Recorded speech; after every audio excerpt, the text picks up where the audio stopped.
Students, I am going to talk about the Vedic maths. वैदिक maths जानने के पहले I want to give the introduction of the four Vedas. चार वेद, चारों वेदों के बारे में हम थोड़ा एक्सप्लेन करते हैं. उसके बाद हम वैदिक मैथ्स में आएंगे. सबसे पहले तो ये जान लें कि आज से कई हजारों साल पहले इंडिया में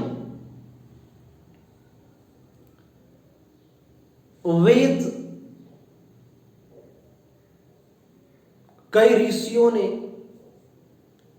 कई महर्षियों ने हजारों साल तपस्या करने के बाद जो उन्होंने ज्ञान का अर्जन किया वो सब वेदों में है. वो सब वेदों में लिखा हुआ है. चार वेद हैं, पता ही आपको, ऋग्वेद, यजुर्वेद, सामवेद और अथर्ववेद. ये चारों वेद जीवन के, ब्रह्मांड के चार रहस्यों को खोलता है जो हमारे लाइफ के लिए अनिवार्य है. Rigveda, one of the oldest Veda. Rigveda सबसे पुराना वेद है और उस वेद में बहुत सारे मंत्रों और जीवन जीने के कलाओं का वर्णन है. मीन्स आध्यात्मिक ज्ञान है. सिर्फ इतना कहना एनफ नहीं है, क्योंकि ऋग्वेद में इतना कुछ है कि आप पूरे लाइफ भी दे दें तो आपको पूरा ऋग्वेद की आयामों को समझना डिफिकल्ट होगा. आप मान लें कि जीवन के जितने रहस्य उजागर हुए हैं, चाहे वो आइंस्टाइन का हो, चाहे आर्यभट्ट का हो, चाहे न्यूटन का हो, या वर्ल्ड के कितने भी साइंटिस्ट हो, रेने डेकार्तेज का हो, सबका सूत्र वेदास ही हैं. हर वेद में अलग अलग है. ऋग्वेद में अलग कॉन्सेप्ट का वर्णन है, यजुर्वेद में अलग कॉन्सेप्ट का वर्णन है, सामवेद में अलग कॉन्सेप्ट का वर्णन है जहां संगीत और संगीत के आयामों का वर्णन. वहीं यजुर्वेद में सारे योग इत्यादि का वर्णन है. अथर्ववेद में सबसे ज्यादा मैथ्स का वर्णन है, जहां से वैदिक मैथ्स का कॉन्सेप्ट आता है. और differentiation, integration, what ever you read, आप जो भी पढ़ते हैं, अलग अलग कॉन्सेप्ट है.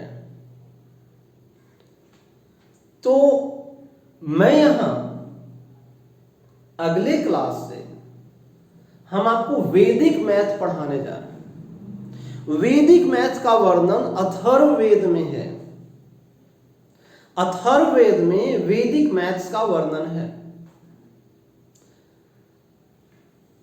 मल्टीप्लिकेशन, एडिशन, डिवीजन से लेकर क्वाड्रेटिक इक्वेशन से लेकर व्हाट एवर यू थिंक, जो भी आप सोच सकते हैं, मैथ्स के जितने आयामों को आप कल्पना कर सकते हैं, वे सारे आयाम, वे सारे कॉन्सेप्ट वैदिक मैथ अथर्ववेद में है. अथर्ववेद में लिखा हुआ. और स्वामी दयानंद ने नारा भी दिया था, वेदों की ओर लौटो. और अगर भारतीय संस्कृति को जीवित रखना है, भारतीय कल्चर को जीवित रखना है, पूरे वर्ल्ड में ज्ञान को प्रोपेगेट करना है, तो हमें वेदों की ओर लौटना होगा. जीवन के सारे आयाम, जीवन के जितने भी पहलू हैं वे सारे वेदों में वर्णित है। लेकिन आज गवर्नमेंट हम लोगों को वेदों से दूर लेकर जा रहे हैं और जितने यूरोपियंस हैं वो वेदों के नजदीक आ रहे हैं। उन्होंने सारे रहस्यों को वेदों के थ्रू उजागर किया और वे लोग जिंदगी के कॉन्सेप्ट में बहुत आगे बढ़ गए। लेकिन हम लोग सिर्फ हंसने हंसाने में है, कौन कितना हंसा सकता है, कौन कितना हंसोड़ा है। हम लोग अपना अमूल्य टाइम टीवी के स्क्रीन के सामने वेस्ट कर रहे हैं और वही यूरोपियन कंट्री टीवी प्रोड्यूस करके हमें बेच रहा है और हम गधे हैं, खरीद रहे हैं। आप एक भी ऐसा इंडिया के ब्रांड नेम बता दे जिसका टीवी आपके घर पर है? नहीं। इसका रीजन ये है कि हमारे बच्चों के जो हीरो है वो है गंदे लोग। क्या क्या शो आता है इंडिया में, कपिल शर्मा शो, जो मेंटल दिवालिया है, जो मेंटल से प्रोस्टिट्यूट है, वही ये शो देख सकता है। हर बातों का गंदगी, दुअर्थी। ऐसे ऐसे लोग जब इंडिया में पूजे जाएंगे, ऐसे ऐसे टीचर इंडिया में वायरल होंगे जो सिर्फ हंसाते और हंसोड़े और मिमिक्री हैं, तो वेदों की ओर कौन लौट सकता है? तब तो आप सिर्फ गंदे लोगों के साथ ही लौट सकते हैं। जिस देश में एक प्रोस्टिट्यूट आती है और वो बिग बॉस और कपिल के शो में आती है और वो हमारे